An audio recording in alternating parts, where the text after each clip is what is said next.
So listen up, folks. This is our third recording for today. And we apologize in advance if the other two episodes were not as clear as haps as our usual.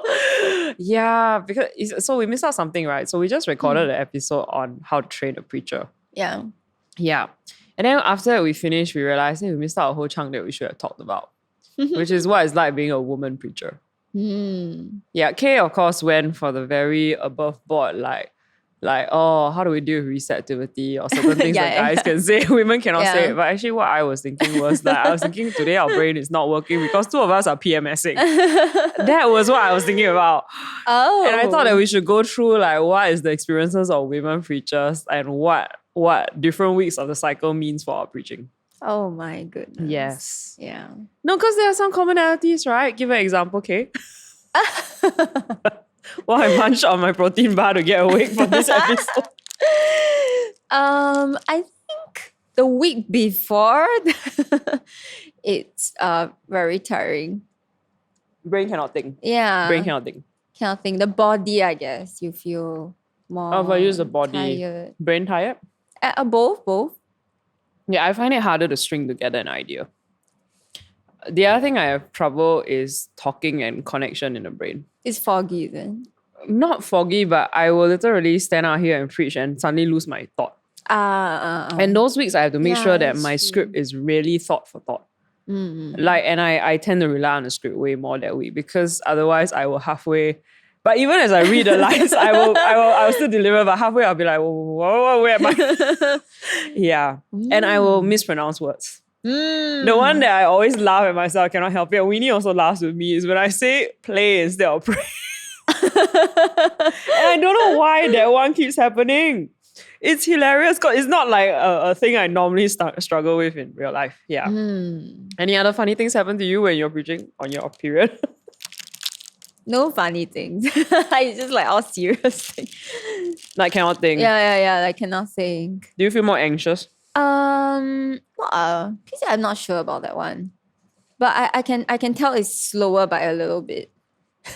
Oh, you speak slower when you're on your PMS, so I noticed, yeah. Yep. So the other thing, this one is helpful for worship leaders, right? Which is there's 1 week in your cycle, right? Your octave, your vocal cords will drop a semitone. Oh. Yeah. Is it a week after? Okay, don't know. No, not the week after. It's running up. I don't know whether it's 2 weeks before or 1 week before. I cannot remember. But so whenever I was leading worship, I already know beforehand I have to tell the worship team to drop the octave that week. I will have trouble hitting. Yeah. Especially if let's say there's a jump that I need to make, right? Like a higher, the high praise thing, I can't hit it. I didn't know that. Yeah. Wow. Yeah, so there are woes to being a woman preacher. Many. But I guess that gives all the chauvinistic patriarchal men another reason to say God did not create women to preach. Oh. Yep. Okay. Yes. Yeah. Oh, what are we talking about today? Today we're gonna do a wrap up of our Gen Z conversation. Okay, wait. Not bad, right? This intro, not bad, right? Not bad, right? We're always struggling with it. Yeah, okay, the director's like, yeah. Also, we need an interesting thing to talk about. Oh, what? I think, no, as in every episode. Yeah, I know, guys. Sometimes maybe hit us up. We're so bad at intros. We just want to go straight to the point. Yeah. Okay, please check our teeth while we're doing this. If it's really bad, just stop us. Yeah, okay. So we're talking about today? We're doing a wrap up of our Gen Z and Millennial conversation. Yeah! Bonus episode! Bonus. And the final one already. Dropping Friday. Yes. So we had a really funny conversation. And I guess it's when everyone was sharing, for me, I feel that actually Millennials and Gen Z are pretty similar in some ways. Yeah. But then in some other ways, it's surprisingly very different, which we will talk about in a bit. Yeah, I think basically what we did was after we reflected, we went, actually fundamentally human beings, we all want the same thing. Yeah, we that's just true. go about it differently. Yeah. Depending on what our concerns are and how we were raised. Yeah. So that's been interesting. Hey, but this episode is the highest number of YouTube views we've gotten. Oh, is it? Yeah, because everyone on our team commented and said that this episode needs to be watched, not just heard. Oh. So they find it very funny when they're watching, I don't know, I guess them throwing the hammers at one another. It's across really the quite table. funny Yeah, though. to watch I watched it Yeah. and I laughed also. Yeah, I wish we had like played around the camera angles a little bit more by then, but we only started changing angles the following week. Oh, right. I thought it was really funny, the 4 or 5 of them. Yeah. Yeah, but it was good. Next Awesome. time. Yeah. Cool. So what are some of the wrap-ups we wanted to do today? We thought we'd just give people a condensed perspective of what we think, right? Yes. I think the first thing is about their friends and connection. I think definitely Gen Z is way more open and way more when it comes to sharing their privacy. They're not so afraid as compared to millennials. Yeah, millennials are very privacy, like we're very hold things to our chest. Like we don't really put out anything. I think both gens have close friends. I guess we all value friends and family and people in the closer circle. But I guess like how we defined it is very different. So I am famous for saying, right, one of the things that when leaders come to me to ask about Gen Z, normally I say Gen Z is the most connected yet most disengaged generation. Now I had this, I think listening to you guys, I really turned on its head because I think some of it still applies. I do think Gen Z has to learn a little bit more active empathy and listening. I feel they could do better on it. But I don't think they are relationally as disconnected as one might write them off to be. Yeah, because when it came down to it, we realized that actually millennials and Gen Z just define friends differently. Because when they use the term friends, they apply it broadly to anyone that they know or follow on social media, and they're willing to randomly connect with them if there's something that, hey, you posted something that I'm interested in, hey, hi, like even though we haven't talked in 1 year. But millennials are not that way. Millennials are like, we define those people as acquaintances, and only the people we interact with in person as or regularly as friends. But PC, that's not good, right? I don't think it's good or bad. I just think we're sometimes referring to the same things, but we're using it differently. But I do think there's a difference in interaction. Millennials are not, we're not the kind like Gen Z, right? Go on Telegram and randomly meet somebody that scares the living daylights out of me. I'm like, what if there's a serial killer? What if they like kidnap you? What if you like give away? But I do think that is the downside. I think I'm impressed by how brave they are to get to know many people. Yeah. And I would like to think that Gen Z is safe, but from remember the youth and social media episode we did? It is scary because I think they're not yet aware of how dangerous it can be. Yeah. So I think they just need to know how to keep being brave with that, but have like tools to self-defense against weirdos. Yes. Yeah. And PC, you were saying one thing, which is millennials are very awkward, which you picked out one thing, which is millennials are so awkward to text a people. Friend out of the blue. Whereas for Gen Z, they can MIA and then they can still... and they don't feel awkward and they don't feel weird. They can just reconnect. So let me tell you how this plays out in real life, right, guys? So we were deciding on this new thing, this campaign that's launching in church soon, which is... Happiness giveaway. Happiness. Is wishing people happiness. It's just a card that we write to our friends. And when we were discussing this in the pastoral team, Gen Z's like, yeah, sure, no problem. We can send to a lot of people, even people that we haven't been talking to. Is a chance to reconnect. But millennials are like, but my friend, reticent about it. My friend might feel weird. What, like they suddenly get a card from me out of the blue, like if I... And I think there's a legitimate concern there. I think it is true that even for me, if you send me a card out of the blue, we haven't talked for 5 years, I might feel weird. And you might be suspicious, right? Yes. What's your intention? Yeah, that I might be. The first thing is suspicion. Yeah, because of the way we envision relationships. But I will also say it's never as horrible as we think it is. How many times have you had an old friend reach out? Actually, like, hey, hi. Yeah. I'm so glad you texted. I would love to like just hear how you're doing. So I think I don't think it's as big as a thing as millennials think it is. Yeah. But it is a legit thing. I would think Gen Z is more open random text than millennials are, for sure. Yeah. There's a factor. Yes. Yeah, and PC, since we're talking about connection, right? And social media and everything. And I think in the conversation, we also had a really lengthy talk about social media, the good and not so good stuff. I guess like the conclusion with the stats and everything is that social media is not great. It increases anxiety, increases depression rates, it increases insecurity. And wait till you hear our dopamine episode. Yeah. Well, but we didn't talk a lot about that in the dopamine episode. Not a whole lot, but enough. On social media. Yes. So it is not great, but Gen Z feels the need to have it. Yeah. So I guess my question is just, so what do we do with social media then? Knowing this. Like you brought up an interesting point, which is like because millennials, we grew up without social media, then we had it. Yeah. So in our minds, right, even though it's bad for us and it keeps us addicted, right, we do know in theory a certain kind of awareness where we know that's not the real us. Yeah. It's a extension? facade extension that will never be the true authentic us that we are in person. But now this is Gen Z's word, the Gen Z sitting over there. It's what they say. That's what she said, right? It is part of their identity. They see brand and identity as almost similar. Yeah. But you see, I do see a pro in that, which is they want their authentic self to be in everything that they do. But I think the thing that they have to grow awareness about is that Facebook and social media is never 100% your authentic self. It's your curated authentic self. It's your branding. Yeah, which I'm not so sure whether they are aware of it. They see it as really is their identity that they have to upkeep. I don't think they will learn it without reflection and missteps. And I don't think they'll learn it without someone teaching them it. Yeah, because I think that's a learned reflection, not a instinctive one. Especially when social media is so embedded in our lives. Yeah, but I think the concern remains for me. I think the key thing is just generally, whichever generation you are, I think you have to be aware what social media is doing to us. Yeah, but I don't think it's an extension of an inherent problem in generation. Like boomers use social media, they don't realize that they have a problem with it too. They use it to show off. They use it to scold people. The way they are in person, they do it online. They're authentic. Yeah, millennials use it to hide.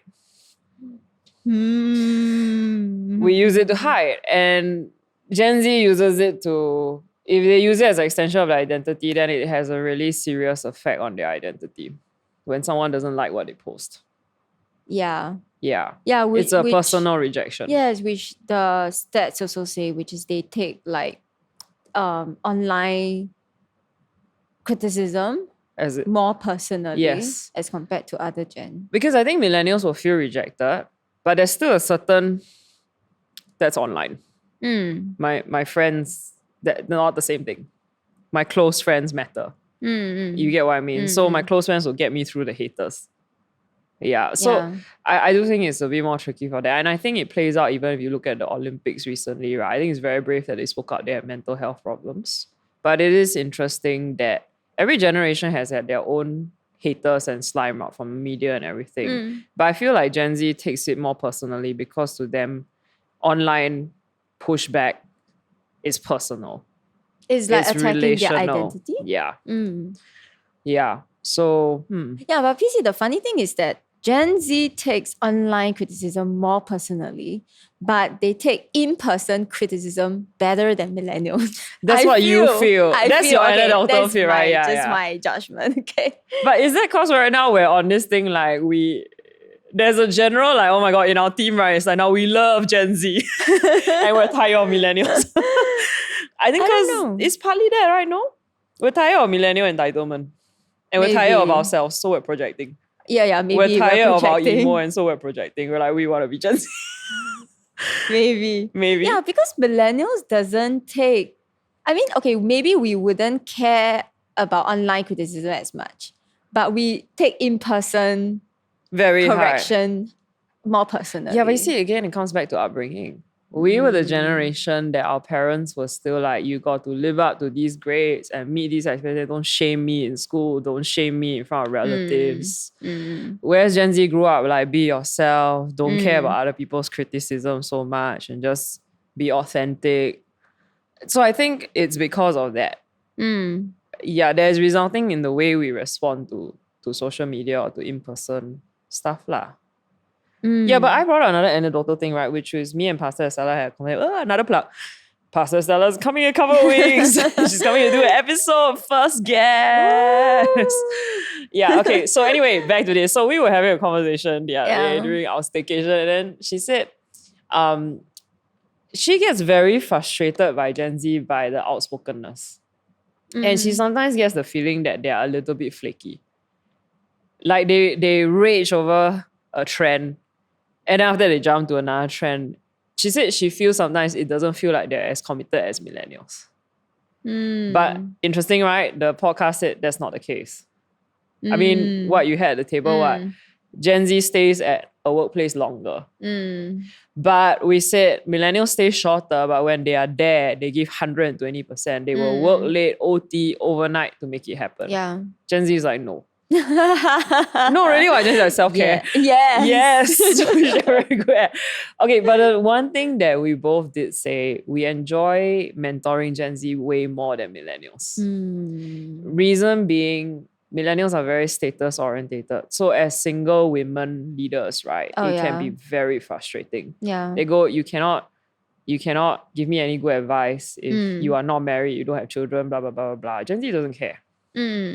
They come to me for relationship advice. I tell them, then they go, legit. Yeah. They don't, I think that's caused like what I should said about herself. She wants everybody equal. Kai said the same thing, right? Yes, you're my boss and you're my mentor, but we are equally valuable. So I think that's the thing that they bring to the mentoring relationship. But on the other hand, our team has complained sometimes what you say like, you tell a millennial to do something if they are receptive, they just do it. Gen Z will ask you why. And then they will take it as a suggestion and they will also come back to you and say, I disagree. And then you're like, what? Millennials will never say they disagree. Oh, yes. They will just rebel and then disappear. What, go into hiding? Because they dare not say they disagree, so they quick repress and then explode. Yeah. Yeah. So which you prefer? I prefer Gen Z. At this point, I'm tired of the drama, right? Yeah. Yes. Which one you all prefer? Be upfront. Gen Z. Gen Z. Yeah lah. Okay. Yep. Yes. What else? Oh, PC, we want to talk about ghosting. Oh, yes. Okay, so there's been a lot of flack about ghosting recently. Correct. Yes. Mostly from Gen X and millennials, I feel. Simon Sinek has talked about it. Adam Grant has talked about it. Everybody has talked about it. About how ghosting is manipulative. Ghosting is like you dump a person with no resolution and you leave them with a fallout and you explode a bomb. I think where all along when I hear this, right, I get it and I agree. I've had it done to me, so I know what it feels like. I think we all know what it feels like. Yeah. But I think my problem is I'm not sure how much of the rhetoric about ghosting actually applies to Gen Z, even though most of the time they direct it at Gen Z. Yeah. Because I feel when I hear them talking about ghosting, they don't really talk about ghosting as I'm there to manipulate somebody or to check out, like, I heck care you in a selfish way. It's just, I need a timeout. I'm a little bit fatigued. And then the way they treat their friends too is it's okay, you can take a break for 2 weeks and come back. It doesn't change our relationship in a significant way. And I think that they are just tired out by social media. And they need a break. And I feel like they come back more than millennials do, I feel. Yeah, actually, yes. So I actually think, I'm not sure the way people are talking about ghosting applies to their generation as much as maybe millennial behavior. Yeah, actually true. Yeah, but I don't know why it keeps getting directing at Gen Z. Like they keep getting scolded about being ghosted. Maybe it's, okay, maybe as leaders, right, millennials, we get fed up when they don't reply. Whereas millennials will kind of still give you a reply. Yes. Yeah. Yeah. Now, again, pros and cons. I do feel the younger generation has to learn how to reply because this is about work ethic. And about, like, you can text somebody and say, hey, I just need some time out, but thanks for checking in, so that we know that you're fine, versus just completely AWOL.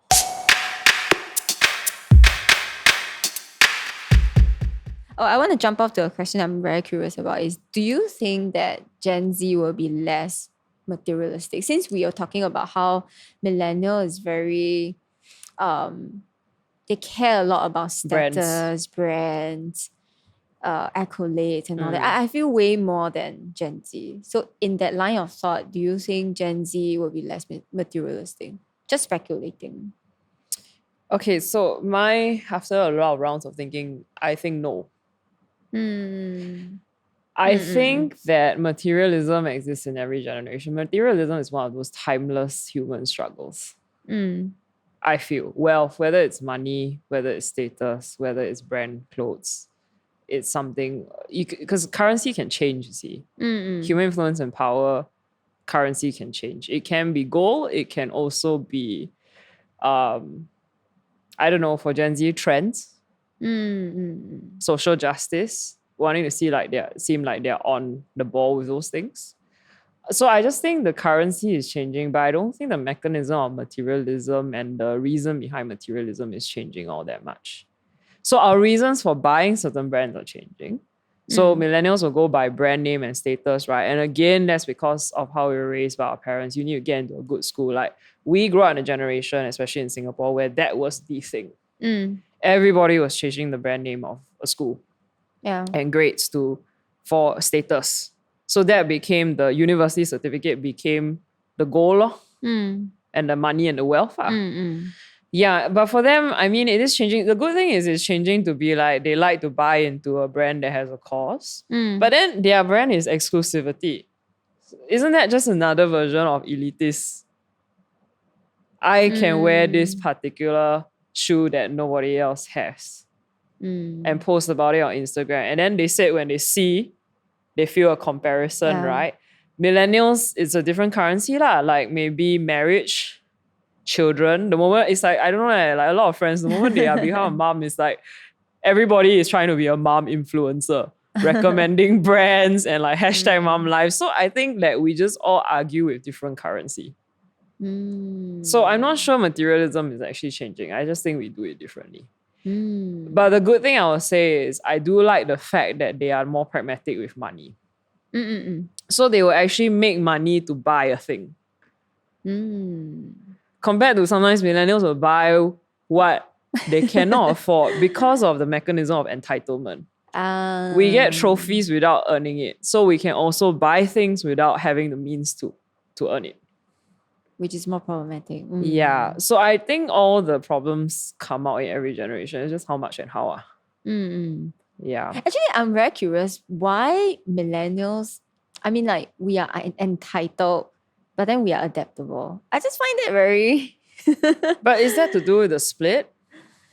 Oh, yeah, which we were discussing also, right? But then I said I don't like split. I like spectrum. Whether is there really a clean cut, like two groups of millennials?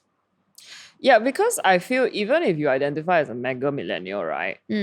Which is you work hard and you're driven. Yep. You still got that inner emotional entitlement. See me like, oh, it's me, I work so hard. No one recognizes how hard I work. I need to be recognized. It's still the trophy chasing mentality, what?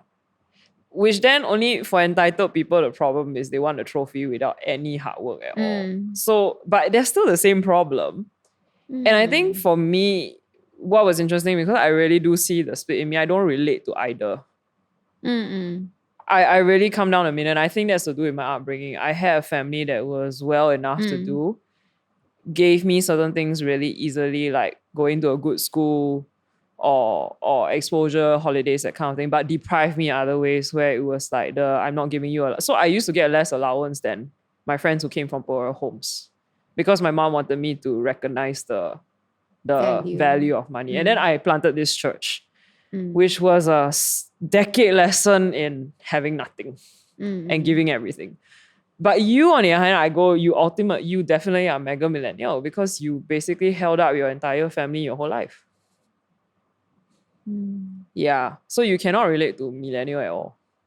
I guess I can. Okay, now after some convincing that we are on the spectrum. Yeah, I was like, maybe there are areas that. You really, you can take the title of mega millennial lah. I feel, a little bit. I mean, when I hear Edwin talk, And when I look at his messages that he shared, I get why he identifies with millennial, because he's literally said how he will only think of himself, he will talk about himself, and God told him you cannot be like that anymore. Then I go, oh, okay, wait, no, there was a transition point. Yeah, so that's hopeful. Not every millennial needs to be hung. Yeah. Yeah. But the adaptable part, you don't know how that works. Yeah.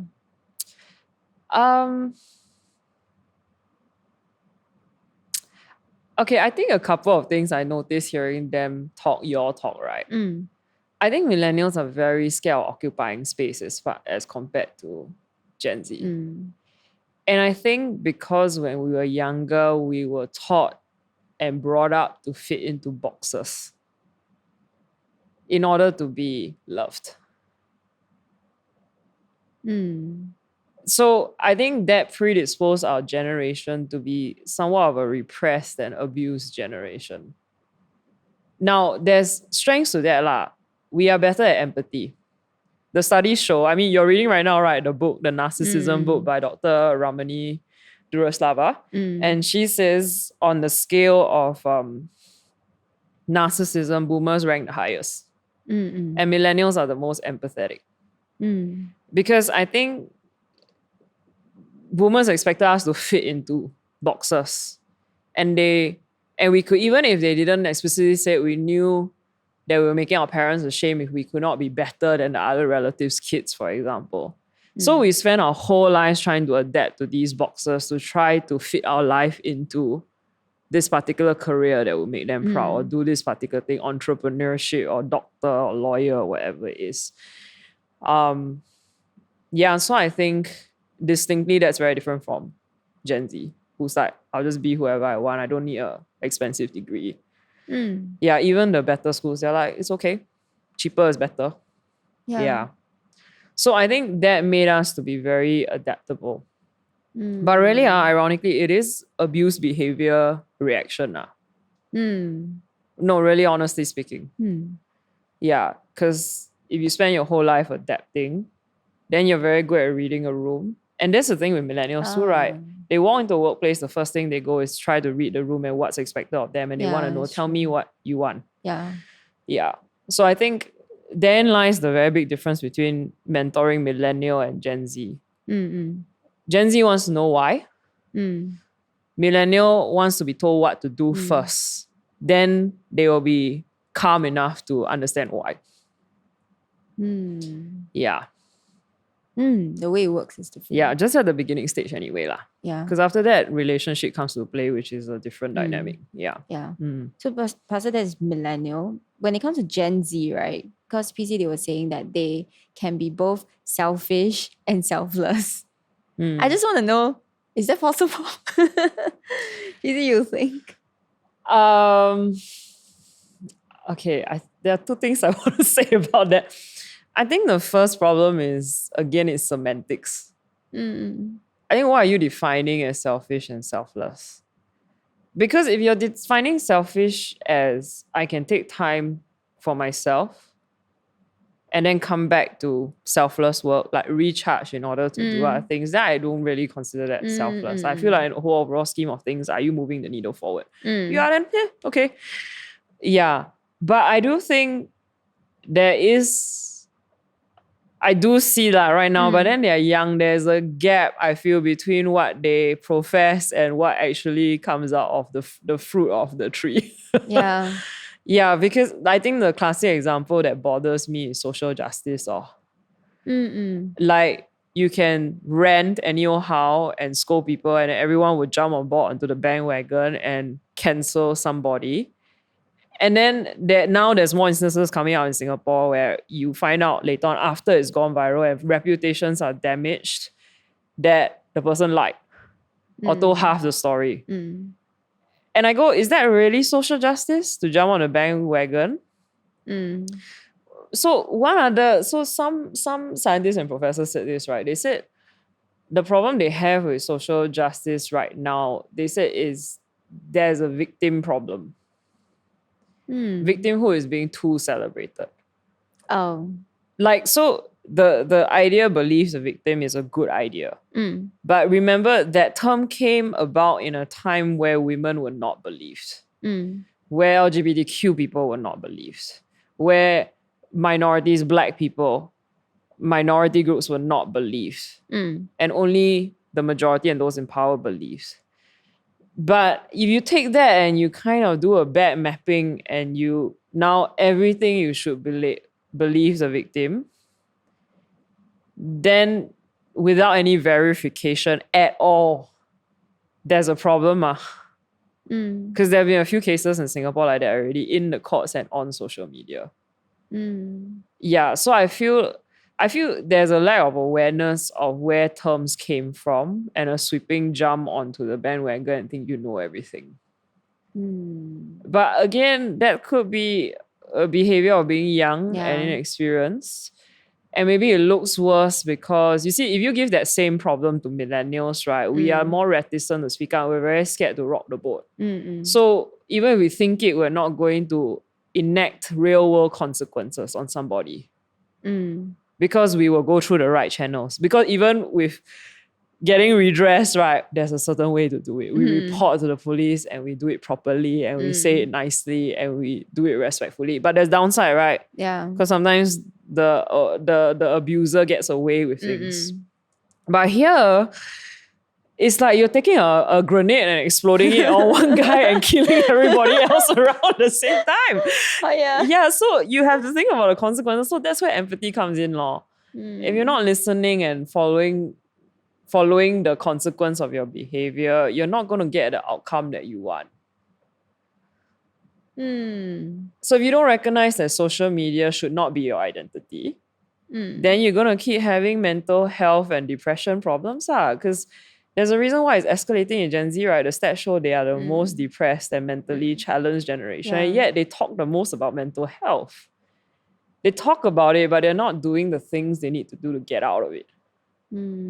So they talk about social justice, but they're not doing what it takes to move the needle. They're actually moving the needle backward in some cases. Yeah. So I don't know whether they'll grow out of it. But they won't grow out of it if they don't learn empathy and listening. Yeah.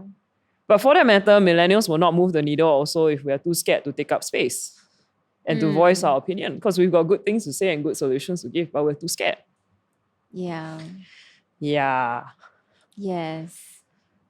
Yeah. We have to repress. Yes, we're too repressed. Yeah. Yeah, we're too repressed already, which has its own problematic.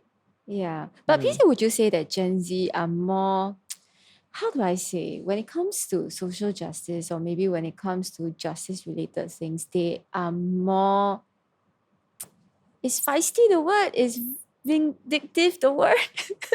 They're more like to get back at. They're more vengeful?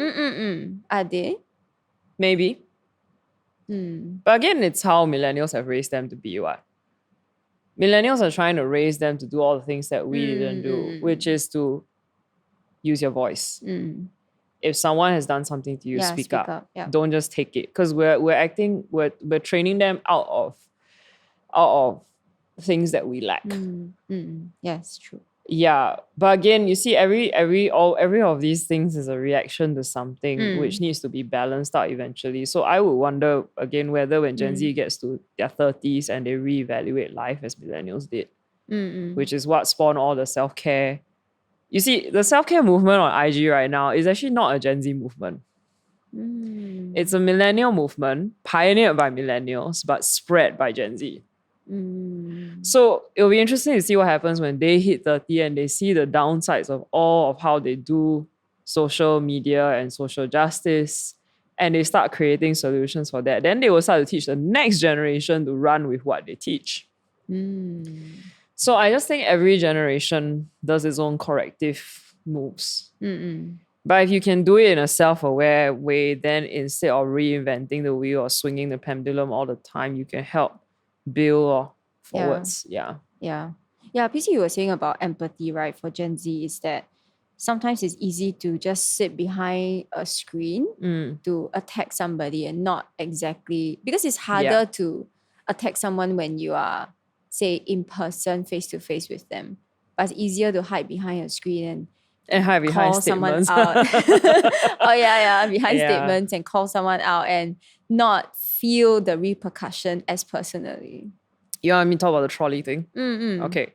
So back to my dopamine studies again. Dopamine. Okay, so I don't know whether you guys are familiar, right? But there's this, if you do ethics 101 or really any social science 101, we will talk about the moral dilemma of the trolley. So we don't have trolleys in Singapore. Basically, it means a train. So there's this train tracks and then it's barreling down the train tracks. And in front of the track is 5 workers who are working.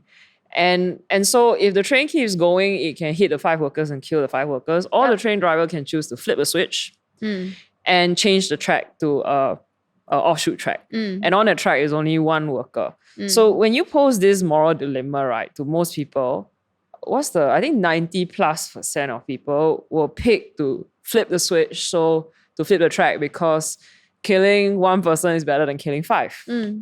Now, recently, Dr. David Lieberman, in his study, who wrote The Molecule of More, and he did a study, which was he decided to rewrite the ethical dilemma.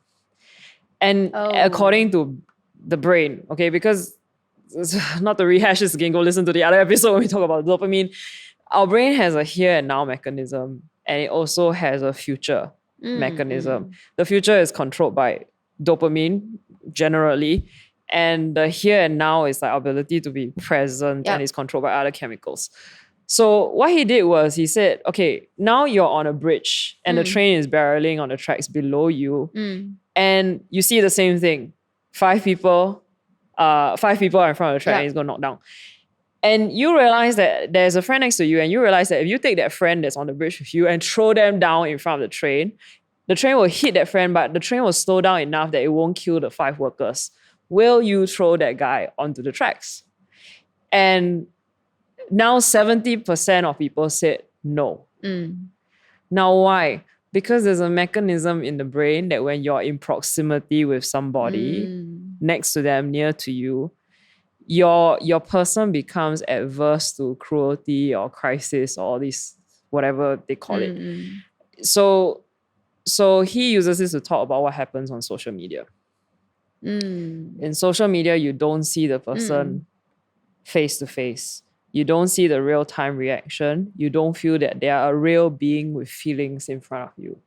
You are more likely to be cruel on social media. All generations are not just Gen Z. Cruel to other people over email, over letter writing, over social media, whichever generation you belong to, than if you see them in person. So here's some stories I have heard, okay, or experienced for myself. But let's tell a hypothetical story. So I know of a university where some students in the faculty got together, and Gen Z, and they wanted to dictate when the university sets exams and how they do internships. And so they rallied, I think just 1/3 of the cohort, but they said the whole cohort is biased. And they wrote this scathing attack on some lecturers and the dean and said, we want things to change and you need to listen to our voice. So the dean decided to meet them with her board, and the representatives came, and then they say, and then they talked for a very long time. And then at the end of it, the dean said to them, in this entire conversation that you had for me, you have not said how these things that you propose, right? Yes, they'll help you, but how they will have negative effect on your lecturers, on some of your friends, on the people you are doing internship with. It will disadvantage them while it advantages you. And then they go, no. And I guess it's an argument, we can be selfish and selfless. But I've heard so many of these incidents. And I've experienced it firsthand for myself. That the River Valley case, we brought that up too, right? That there was this very sad tragedy that shocked everybody because a student killed another student. And then the week that MOH sent all the counselors down and the teachers to help the students, a group of students got together and publicly, instead of telling personally, they publicly wrote a open letter scolding the school and MOH for not providing enough support and not changing the curriculum to be better. Just few days after the incident. And it wasn't even the students who were directly affected. It was other students in the school. And then after that, when they got called out back, like, you never think about the mental health of your teachers, and you never, it was not they never said sorry. They just said it was not our intention. I'm sorry, not your intention, but that is the result. Yeah. There are better ways to move the needle in that moment that requires a bit better EQ. You could have been considerate and realized your teachers are as traumatized and they're trying to take care of you while they take care of themselves. Like, and you chose that moment to just express yourself. Authentically. Yeah. Yeah. Yeah, so I have noticed that very often. Then when they're confronted in person, oh, no. Because I think they can see the hurt in people's eyes. They can see the pain. Yeah, so I found like, yeah, in cases where, you see, every time we've had a case where people are anyhow slam you, right? You notice they can never really do it in person most of the time. They write a letter, they talk to everybody else, but they don't talk to you. It's true. Basically cannot tahan the proximity of being cruel or lying or manipulating in person. So you do it in letter, open letter writing, polling people on social media, but then in person, oh, no, that was not my intention. Yeah, too late. Yeah. So I do think that part cannot. They need education about. I think that's the other hindrance. They know a lot of language, but not the actual mechanism of empathy.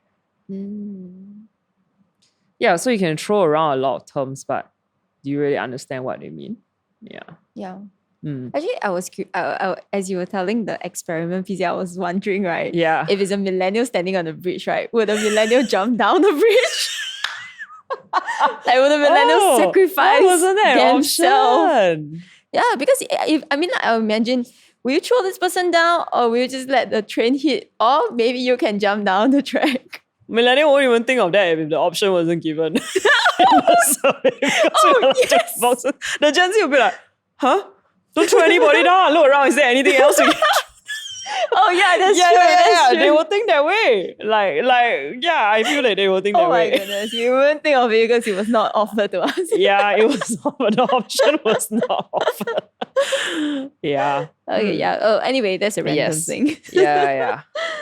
Yeah, but I will say again, this proximity thing isn't to Gen Z. I just think because they grew up on social media, they grew up distant versus as much in person. And I think right now the younger ones also, because 2 years they've spent living a bit more on social media than in person in school, and in school not being able to interact and having the mask. Yeah, true. I would imagine that may or may not might set some kids back a little bit with negotiation and empathy. Yeah. Because if it's even a challenge for millennials right now, I imagine it will be a challenge for the younger ones who are growing up under those conditions. We're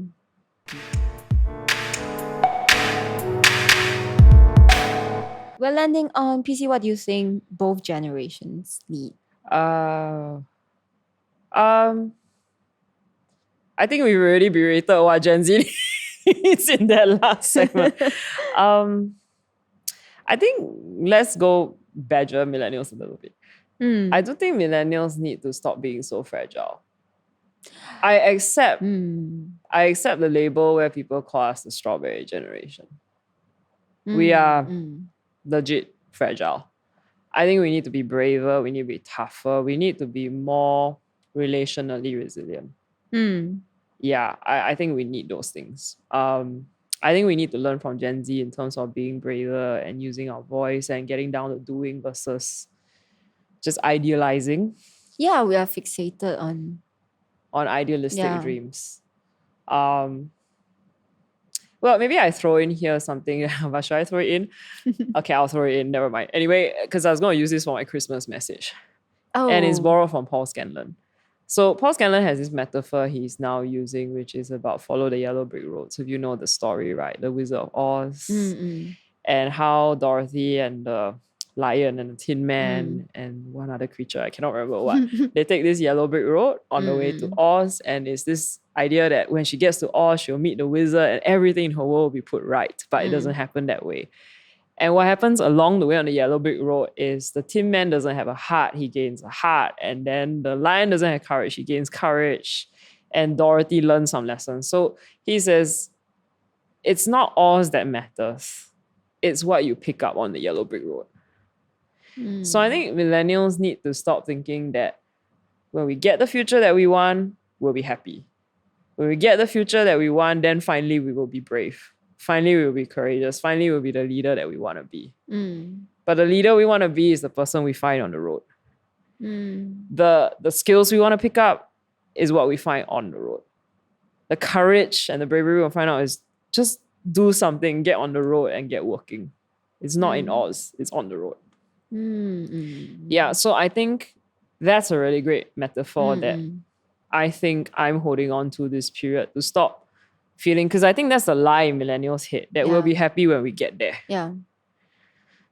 But there is no getting there. And even if you get there, it always looks different and feels different from what you expected. But the real lessons are the things you pick up on the road. Yeah, so we need to stop thinking about Oz and just get on the road. So I think that's the thing. I think we need to just get there, take up space, walk, do. Yeah. In fact, I think if Gen Z and millennials get together, we're a force that cannot be reckoned with. Because millennials have one half of the making the world a better place, right? Empathy. Yeah. And an idealistic dream. Gen Z's got the let's get it done. We balance each other very well. Yeah, there are a lot of things you can learn from each other. Yes. Yeah. Totally. Yeah, then for Gen Z, it's just they probably have to pick up self-awareness, empathy, and EQ. Don't learn the entitled part. Don't learn the fragile part. Learn the good parts, don't learn the bad parts. Yeah. Yes. So basically, as a leader, how do we mentor Gen Z and millennials then? Well, let's start with maybe perception. Don't keep thinking we're that different. For that matter, any generation, boomers don't get me. Just go look at other people and see that there's actually common things we desire. We just get at it differently. Yeah. And there's so much we can learn from each other to show up. I'm not even sure that we can fully get rid of our weaknesses. But we can let the other generation take over with our weaknesses to manage it, and we play to our strengths, but we do it together. So I think the first thing starts with perception. I think sometimes that's the most frustrating thing. Whenever people come and talk to me as a leader, tell me what to do with my youth, I'm like, the first problem is you. Because you already think that there's a problem with the youth. I'm not saying there isn't, but you have problems too. We're not that different that way. So I think the first thing is you got to change perception, the way you approach it. They're not a problem to be solved. They are a group to be understood. And if you can understand them, you can play to their strengths and you can mentor them. But I think in real world mentoring, there's also differences. So I find with millennials, they really do want to know what you want of them. And then the trick becomes from there, giving them enough of that security and boundaries, then start drawing out how to make them more confident and more brave and all those stuff. But I will say there's a tricky bit with millennials. Like millennials, you need to clap with your mentor. Because if you're too emo all the time and no matter what we say to you, you cannot be convinced that you can do it. You cannot be convinced to get things done. You cannot be convinced to stop wasting energy on dreaming and moaning about the dream you don't have. Because that's the problem I have right now, a lot of times with millennials. I say the same thing over and over and over and over again. And I would say that's the same problem I gave my mentors. They tell me the same thing over and over. You can do it. Stop self-doubting. Stop, imposter syndrome. Just do it. So we need to stop that if we want to progress. Yeah. But for Gen Z, I think you need to give them space to rebel a little bit. I mean, you gave them a voice. Now you're so upset that they're using it. A bit tough lah. So I do think, however, maybe again, tell them why you're teaching them certain values. And then sometimes give them space and leeway to go out there and test it out and make mistakes and get back to you.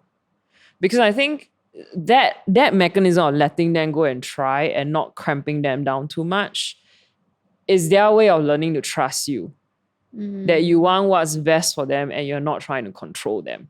Now, that being said, it's very tricky for a parent if you're a parent listening in, because sometimes there's also the problem with safety. You know, there's like, I have a certain distance, so when a Gen Z does something stupid, right, I can try and advise them and try to protect them, but if they don't want to listen, I'm not directly implicated. But as a parent, you are always directly implicated to be responsible. So I get it, it's very difficult. Because you have to tread that problem of you cannot be their friend, but they're going to expect you to be their friend because everybody is equal. But you have to establish at some point, like, I'm not always going to be your friend. Sometimes I'm your leader, I'm your boss, I'm your mentor, and you have to meet deadlines and you have to be here and you have to listen to what I say and you have to you have to toe the line. Yeah. And if Gen Z, again, if they can clap, if they can learn to trust faster and to flow faster, they'll get a lot more done faster. Because like it or not, we are the adults. We have the opportunities and the resources in our hands to empower you to move faster if we can trust you. But if you don't turn up, you cannot play by the rules enough, we cannot trust you. Yeah. Yes, so that's a good place to end. Yes. We started with PMS and we end with trust. Yeah. And it tastes too clean. Okay, that was not too bad. Yes. What happened? How come our brain suddenly came awake? Chocolate. You only had one bar, I had a whole bar. But it helped. It helped? Yes. Okay, now I can go and moan about the 2 other episodes that I didn't think were that great. Okay, yes, director, anything we need to do to wrap up today? Nope. Okay, cool. The energy is good too, right? Yes. So bonus episode, this drops Friday. Next Tuesday, a brand new episode. Yeah. What's coming up? First one is the being of happiness. We talk all things dopamine. Yeah. Then following week is the anatomy. Oh no, how to train a preacher. Yes. Yeah, that's gonna be interesting. And then after that, guest. Yeah. Oh no, finding your why and guest. Finding a why? First? Yeah, finding your why. Something about identity. Whether it's called finding your why, we'll see. And after that, guest, and then we'll see where we go from there. Okay, have a great weekend. Bye. Bye.